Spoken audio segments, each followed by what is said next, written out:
ವಿಜಯನಗರ ಜಿಲ್ಲೆಯಲ್ಲಿ ದಿನಾಂಕ 31/5/2024 ಬೆಳಗ್ಗೆ 11 ಗಂಟೆಗೆ ರಾಷ್ಟ್ರೀಯ ಹೆದ್ದಾರಿ ಹೊಸಪೇಟೆ ರಸ್ತೆಯಲ್ಲಿರುವ ಕಾವೇರಿ ನಗರದ ತಾಜ್ ಹೋಟೆಲಿನಲ್ಲಿ ಮಾನ್ಯ ಸಚಿವರಾದ ಬಿ ನಾಗೇಂದ್ರ ಮೇಲೆ ಸುಳ್ಳು ಆರೋಪ ಮಾಡುತ್ತಿರುವ ವಿರೋಧ ಪಕ್ಷದವರ ವಿರುದ್ಧ ಪತ್ರಿಕಾಗೋಷ್ಠಿ ಕರೆಯಲಾಗಿತ್ತು. ಶ್ರೀ LS ಬಶೀರ್ ಅಹಮದ್ ವಕೀಲರು, ರಾಜ್ಯಾಧ್ಯಕ್ಷರು, ಕರ್ನಾಟಕ ಮುಸ್ಲಿಂ ಸಂಘ ಕೂಡ್ಲಿಗಿ ಪಟ್ಟಣ ಇವರು ತಮ್ಮಲ್ಲಿ ವಿನಂತಿಸಿಕೊಳ್ಳುವುದೇನೆಂದರೆ, ಬಿ ನಾಗೇಂದ್ರ ಮಾನ್ಯ ಬಳ್ಳಾರಿ ಜಿಲ್ಲಾ ಉಸ್ತುವಾರಿ ಹಾಗೂ ಯುವಜನ ಕ್ರೀಡಾ ಇಲಾಖೆ ಮತ್ತು ಪರಿಶಿಷ್ಟ ಪಂಗಡಗಳ ಅಭಿವೃದ್ಧಿ ಇಲಾಖೆ ಸಚಿವರು.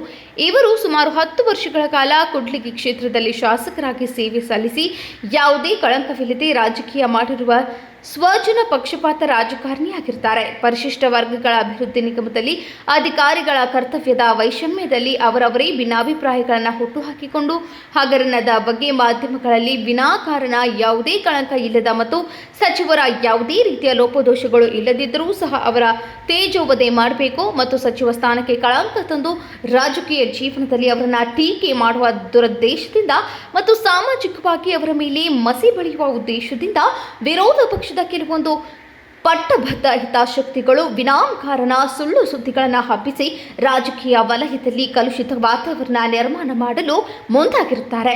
ಮಾಧ್ಯಮಗಳಲ್ಲಿ ಈಗಾಗಲೇ ವಿರೋಧ ಪಕ್ಷದ ನಾಯಕರಾದ ಆರ್ ಅಶೋಕ್ ರವರು ನಾಗರಾಜ್ ಎಂಬ ವ್ಯಕ್ತಿಯ ಭಾವಚಿತ್ರವನ್ನು ಮಾನ್ಯ ಸಚಿವರಾದಂತಹ ಬಿ ನಾಗೇಂದ್ರವರ ಭಾವಚಿತ್ರಕ್ಕೆ ಅಂಟಿಸಿ ಹಗರಣದಲ್ಲಿ ನಾಗರಾಜ್ರವರನ್ನ ಬಿಟ್ಟು ಮಾನ್ಯ ಸಚಿವರಾದ ಬಿ ನಾಗೇಂದ್ರವರ ಭಾವಚಿತ್ರವನ್ನು ತೋರಿಸುವುದರ ಮುಖಾಂತರ ವಿರೋಧ ಪಕ್ಷದ ಕೀಳು ಮಟ್ಟದ ರಾಜಕೀಯ ತೋರಿಸುತ್ತಿದ್ದಾರೆ ಎಂಬುದಕ್ಕೆ ಇದೇ ದೊಡ್ಡ ಸಾಕ್ಷಿಯಾಗಿದೆ. ಜನಾಭಿಪ್ರಾಯ ಇವರು ಹೇಳ್ತಕ್ಕಂಥ ಹೇಳಿಕೆಗಳ ಬಗ್ಗೆ ಈ ರಾಜ್ಯದ ಜನ ಗಮನಿಸ್ತಾ ಇದ್ರು. ಅವ್ರಿಗೆ ಮೂಲಿಗೆ ಕುಂದಿಸಿದ ಅವ್ರು ತಗೊಂಡು ನಾವೇನ್ ಮಾಡೋಣ ಅಂತಾರೆಲ್ಲ ಹೇಳ್ತಿರ್ತಾರೆ. ನಾವು ಅದ್ರ ಬಗ್ಗೆ ಎಲ್ಲ ತಲೆ ಕೆಡಿಸ್ಕೊಳಕ್ಕೆ ವೈಯಕ್ತಿಕ ವಿಚಾರಗಳನ್ನು ನಾವು ತಲೆ ಕೆಡಿಸ್ಕೊಂಡು ಇನ್ನೂ ಹಿಂಗೆ ಮುಂದುವರಿಸಿದ್ರೆ ಸಿಟಿ ರಾಜಕೀಯವಾಗಿ ಮೂಲೆ ಗುಂಪು ಆಗ್ತಾ ಯಾರು ಯಾರೇ ಗಡುವು ಕೊಡೋದಿಲ್ಲ. ಸರ್ಕಾರ ತೀರ್ಮಾನ ತಗೊಳ್ತದೆ. ಮುಖ್ಯಮಂತ್ರಿಗಳಿದ್ದಾರೆ, ರಾಜ್ಯ ಕರ್ನಾಟಕ ಪ್ರದೇಶ ಅಧ್ಯಕ್ಷರಿದ್ದಾರೆ, ಹೈಕಮಾಂಡ್ ಇದೆ. ಒಂದು ಪಕ್ಷದ ತಪ್ಪಿತಸ್ಥರು ಅಂತ ಅಂದ ವರದಿ ಬಂದಾಗ ಮುಂದಿನ ಕ್ರಮ ಅವರು ಕೈಗೊಳ್ತಾರೆ. ಅಧಿಕಾರ ಇಲ್ಲ, ನೈತಿಕತೆ ಇಲ್ಲ. ಏನು ಸಂವಿಧಾನದಲ್ಲಿ ಗಡುವು ಕೊಡ್ಲಿಕ್ಕೆ ಏನು ಅಧಿಕಾರ ಇದೆ? ನಮ್ಮ ಮುಖ್ಯಮಂತ್ರಿಗಳು ದಕ್ಷರಿದ್ದಾರೆ, ನಮ್ಮ ಮಂತ್ರಿಗಳು ದಕ್ಷರಿದ್ದಾರೆ.